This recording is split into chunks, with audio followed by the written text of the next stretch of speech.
Assalamualaikum warahmatullahi wabarakatuh. Di sini saya Briani Dinar dari TRKJ 1B. Di sini saya akan menjelaskan tentang modul pertemuan 1 sampai 8 jaringan komputer. Dosen pengampu yaitu Bapak Hendrik Setio Utomo. Yang pertama-tama saya akan menjelaskan tentang pertemuan 1 sampai 2. Pertama, pendahuluan jaring komputer. Jaring komputer adalah sekelompok komputer yang saling berhubungan satu sama lain dengan memanfaatkan media komunikasi dan suatu komputer komunikasi sehingga antar komputer dapat saling berbagi dan bertukar informasi. Spesifikasi topologi jaringan. Topologi bus. Topologi bus ini sering juga disebut sebagai topologi backbone, di mana ada sebuah kabel koaksial yang dibentang, kemudian beberapa komputer dihubungkan pada kabel tersebut. Secara bersederhana pada topologi bus, satu kabel media transmisi dibentang dari ujung ke ujung, sehingga kedua ujung ditutup dengan terminator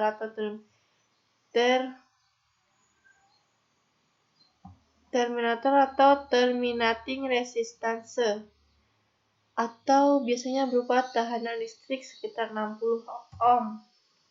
Topologi ring.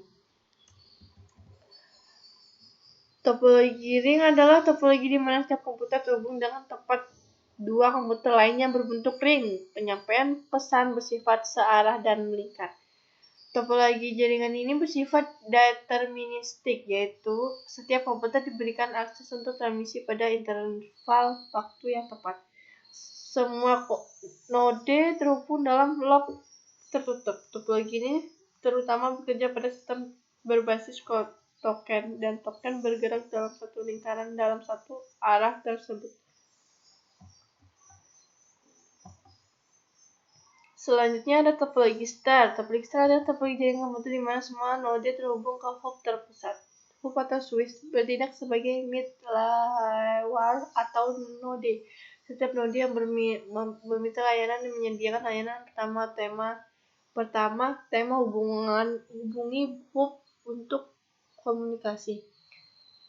Perangkat pusat atau hub atau scalar memiliki tautan komunikasi titik ke titik, tautan khusus antara perangkat yang tidak dapat diakses oleh beberapa komputer lain. Dengan perangkat pusat kemudian menyiarkan atau unicast pesan berdasarkan perangkat pusat yang digunakan.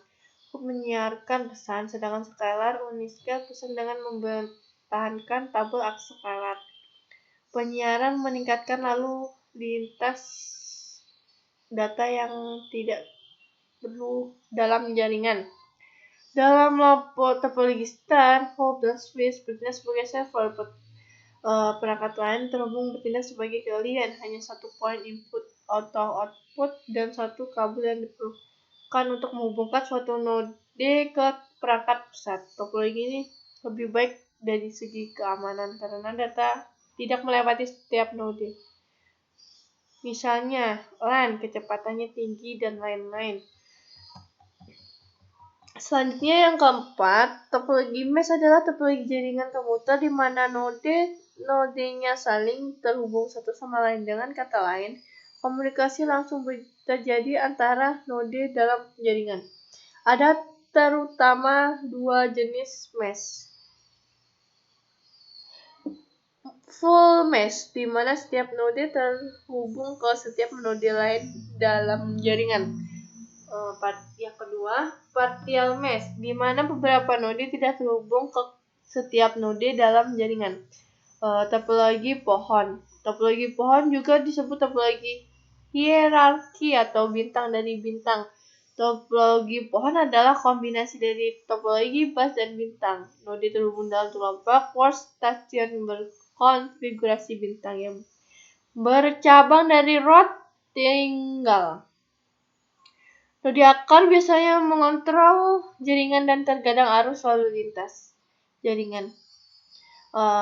Topologi ini mudah diperluas ketika penggunaan baru perlu ditambahkan. Itu hanya masalah menambahkan hub baru. Ini juga mudah dikendalikan karena ROT menyediakan manajemen pertemuan terpusat.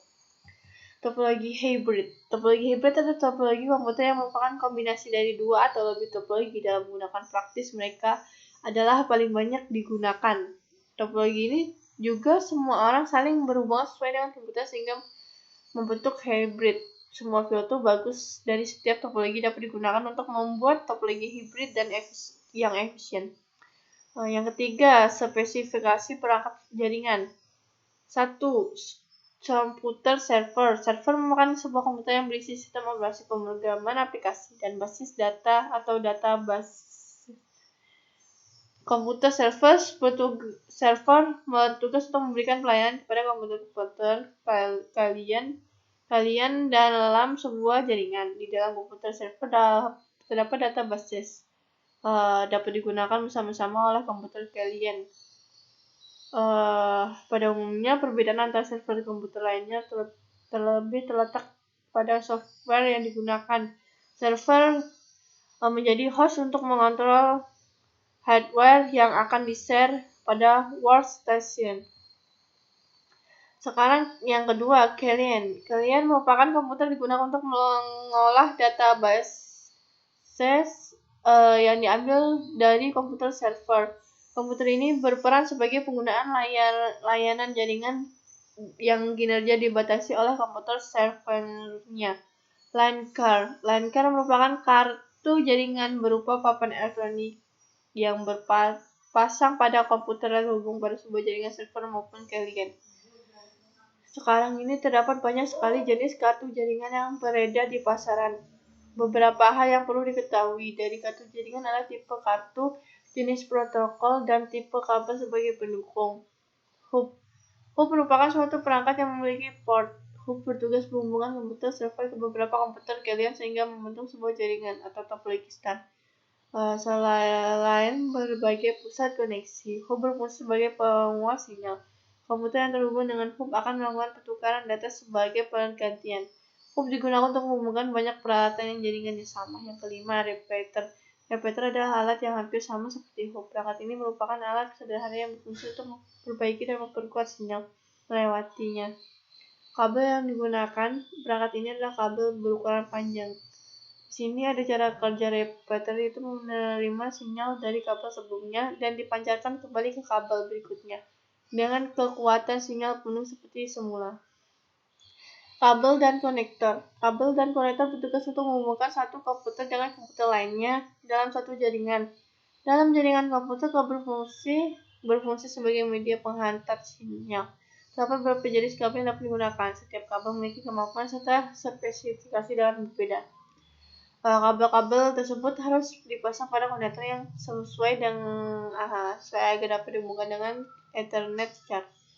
Contoh kabel beserta konektornya ialah koaksial dengan konektor BNC dan kabel UTP dengan konektor RJ45. Yang ketujuh, bridge. Semua dengan nama alatnya. Bridge berfungsi menghubungkan beberapa jaringan yang terpisah, baik sama maupun berbeda. Contohnya, menghubungkan media jaringan yang tidak sama pada kabel UTP pada kabel fiber optik. Selain itu, bridge dapat memperluas jenis jaringan LAN sehingga semua dapat terhubung satu sama lain dan menjadi jaringan yang lebih besar. Bridge dapat membedakan satu unit jaringan dengan unit jaringan lainnya sehingga berjalan data tertata dengan baik. Yang kedelapan, router. Di sini cara kerja router ini mirip dengan bridge. Perbedaan pokoknya adalah router sebagai penyaring atau filter lalu lintas atau perjalanan data. Penyaringan ini dapat dilakukan dengan menggunakan protokol tertentu. Router juga sebagai media penghubung antara beberapa jaringan yang memiliki ID berbeda. Gateway berfungsi untuk menghubungkan satu jaringan komputer dengan satu atau lebih jaringan komputer lain menggunakan protokol komunikasi berbeda. Dengan bantuan perangkat gateway ini, informasi satu jaringan komputer dapat diberikan kepada jaringan lain, protokolnya berbeda. Yang ke-10 ialah modem. Modem merupakan singkatan dari modulator demodulator. Modulator ada sebagian yang bertugas untuk merubah sinyal informasi atau digital ke sinyal pembawa atau varia, dan kemudian dikirimkan. Sementara itu, demodulator adalah bagian memisahkan sinyal informasi berisi data atau pesan dari sinyal pembawa sehingga dapat diterima dengan baik.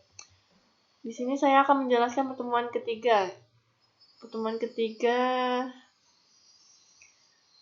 tentang pengkabelan. Kabelan jaringan adalah kabel yang menghubungkan antara komputer dengan komputer dari server ke switch. Yang lainnya, kabel jaringan juga bisa sebagai perantara dengan menggunakan lainnya dalam satu wilayah lokal seperti warnet, kantor, perusahaan, dan lain-lain. Selain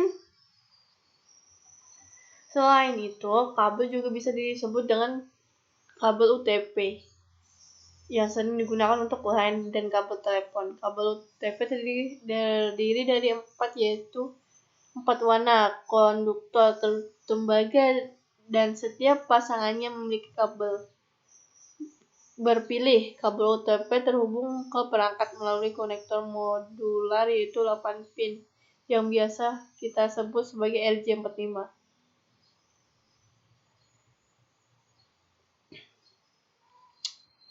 Dan semua protokolan dapat beroperasi yang melalui kabel UTP, dan kebanyakan perangkat LAN dilengkapi oleh konektor RJ45. Di sini ada jenis pengkabelan UTP. Ada 2 jenis yang sering digunakan, yaitu strike dan crossover. Yang pertama, pengkabelan strike. Kabel strike merupakan kabel yang memiliki cara pemasangan yang sama antara ujung satu dengan ujung lainnya. Contoh penggunaan kabel strike sebagai berikut. Penggunaan antara komputer dengan switch, menghubungkan komputer dan LAN pada modem cable dan DSL, menghubungkan router dengan LAN pada modem cable atau DSL, menghubungkan switch ke router, menghubungkan hub ke router. Setelah itu, yang kedua, pengkabelan crossover. Kabel crossover merupakan kabel yang memiliki susunan beberapa antara ujung satu dengan ujung lainnya. Kabel cross digunakan untuk menghubungkan 2 devise yang sama. Contoh penggunaan kabel cross yaitu sebagai berikut: menghubungkan 2 buah komputer secara langsung, menghubungkan 2 buah switch, menghubungkan 2 buah hub, menghubungkan switch dengan hub, menghubungkan komputer dengan router. Dari 8 buah kabel yang ada pada kabel UTP ini, baik pada kabel strike maupun crossover, hanya 4 buah saja yang digunakan mengirim dan menerima data, yaitu kabel dari pada poin 0, 1, 2, 3, dan 6.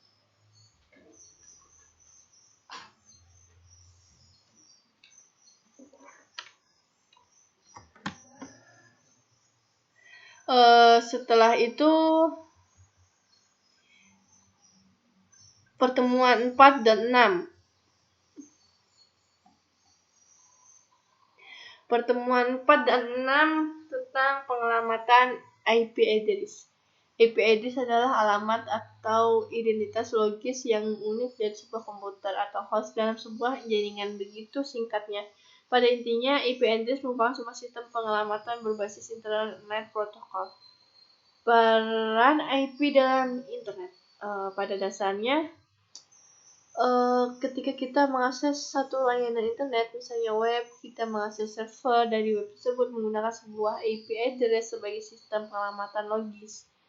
Sistem pengelamatan tersebut berubah menjadi sebuah domain dengan DNS.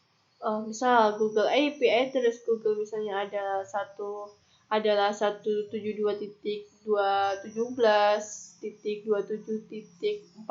Pada saat kita memasukkan Google.com pada pencarian, sebenarnya kita mengakses IP publik dari Google, yaitu 172.217.14. Contoh akses Google tersebut mengartikan bahwa IP address sangat berperan penting dalam implementasi internet.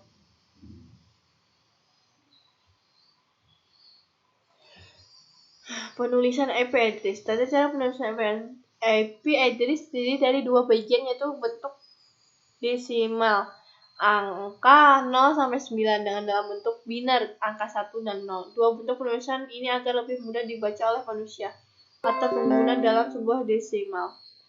Komputer dan mesin akan membaca IP address dalam format biner. Dilihat dari bilangan biner, angka IP address berkisaran dari 0 sampai 255 dengan total 256 bilangan dan dengan nilai 8 bit dalam format biner dan untuk setiap oktet. IP penulisan terdiri dari 4 oktet terpisah dengan baik titik, di mana setiap oktet bernilai 8 bit dan total 30 bit. Di sini ada contohnya. Setelah itu net ID dan host ID pada IP address.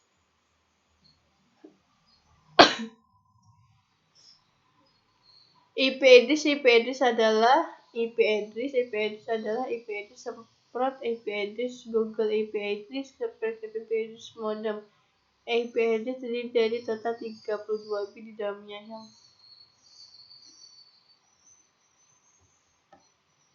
di dalamnya.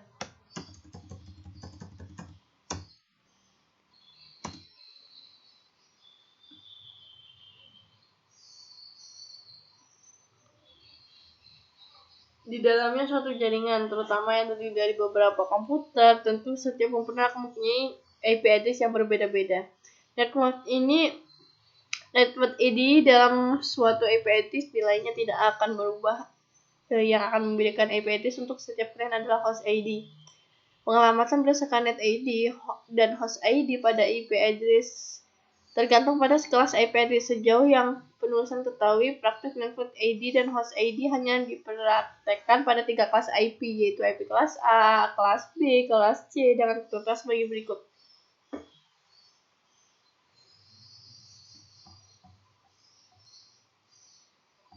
IP address kelas A network ID adalah pada satu oktet pertama, contoh 10.20.2.1, maka network ID-nya adalah 10 dan sisanya 3 oktet terakhirnya.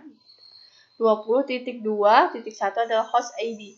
IP address kelas B network ID pada kelas 2 oktet pertama. Contoh 110.100.10.1,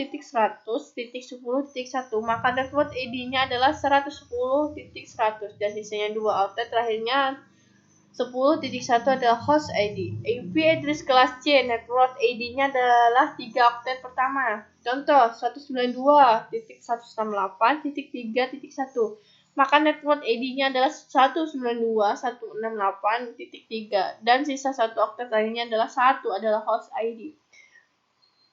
Untuk mempermudah memahami net ID pada host ID, ibarat menanam beberapa rumah di sepanjang jalan tersebut. Anggap saja 30 rumah dan 15 rumah luas kiri dan kanan. 15 rumah kiri dan kanan. Network ini diibaratkan sebagai jalan tersebut dan host diibaratkan sebagai rumah, yang pastinya setiap rumah akan mempunyai nomor rumah yang berbeda-beda. Pertemuan ketujuh, OSI layar. OSI layar disebut sebagai lapisan karena memang model referensi OSI diciptakan berlapis-lapis. Lapisan pada OSI layar dibuat dengan tujuan agar setiap paket yang dibuat jaringan melewati layar sebelum pada akhirnya bisa saling terkoneksi. OSI layar ini dibagi menjadi 2 kelompok seperti gambar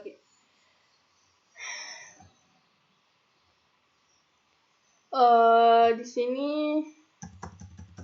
OSI layar dibagi menjadi 2 kelompok seperti berikut.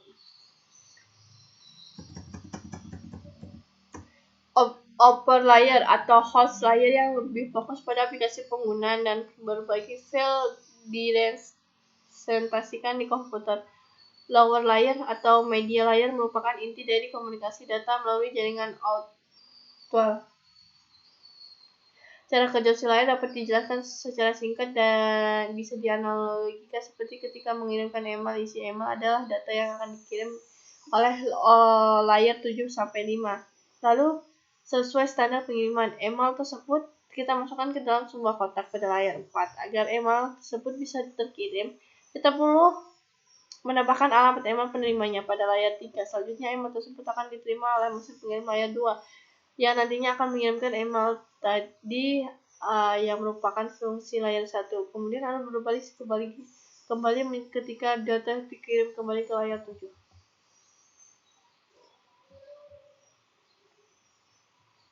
Setelah itu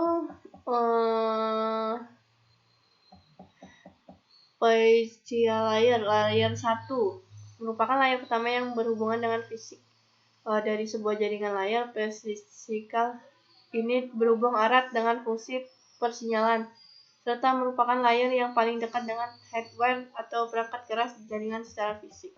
Data link layar 2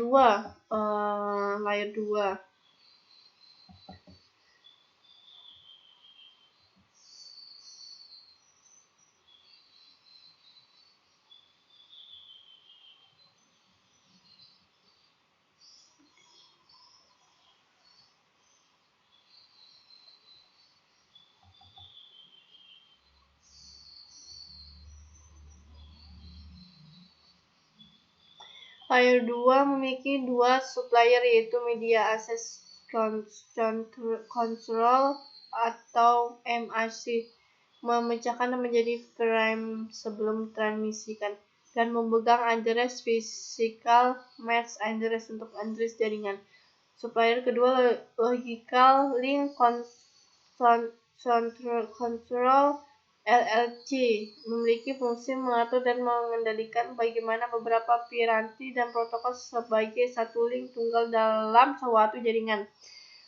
Network layer atau layar 3. Layar ini bertugas untuk mendefinisikan alamat IP, dan hal ini membuat komputer koneksi pada jaringan satu jaringan. Layar ini berhubungan langsung dengan router dan dapat melakukan proses router dan membuat header pada paket-paket data. Yang keempat, transport layer 4. Layar ini berfungsi sebagai pengantar di mana membantu setiap data bisa saling berjalan dari server menuju kliennya dengan lancar tanpa adanya gangguan. Yang kelima, session layer berfungsi untuk membangun sebuah koneksi jaringan, kemudian mengolah dan mengendalikan, serta layar ini juga dapat membutuhkan koneksi jaringan dari komputer. Layar ini juga berperan dalam manajemen sebuah koneksi, seperti menghancurkan dan juga memelihara koneksi tersebut. Presentation layer. Layar ini memiliki fungsi translate yang melakukan deskripsi dan deskripsi informasi dan data sehingga akan bisa ditampilkan pada penggunaan dalam sebuah aplikasi yang terdapat pada layar 7. Apabila layar ini menerima data dari aplikasi, maka lapisan ini berfungsi untuk menerjemahkan aplikasi menjadi sebuah data yang akan ditransmisikan ke layar 5. Begitupun sebaliknya. Yang ketujuh, aplikasi layar. Application layer merupakan lapisan yang pertama pada saat sebuah data mulai ditransfer dari penggunaan aplikasi seperti YouTube, game, WhatsApp, dan lain-lain ke jaringan, serta merupakan lapisan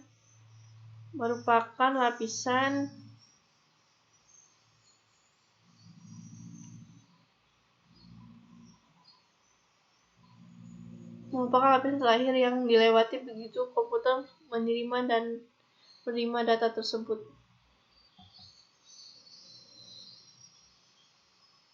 Ini daftar pustaka ya. Terima kasih dari saya. Assalamualaikum warahmatullahi wabarakatuh.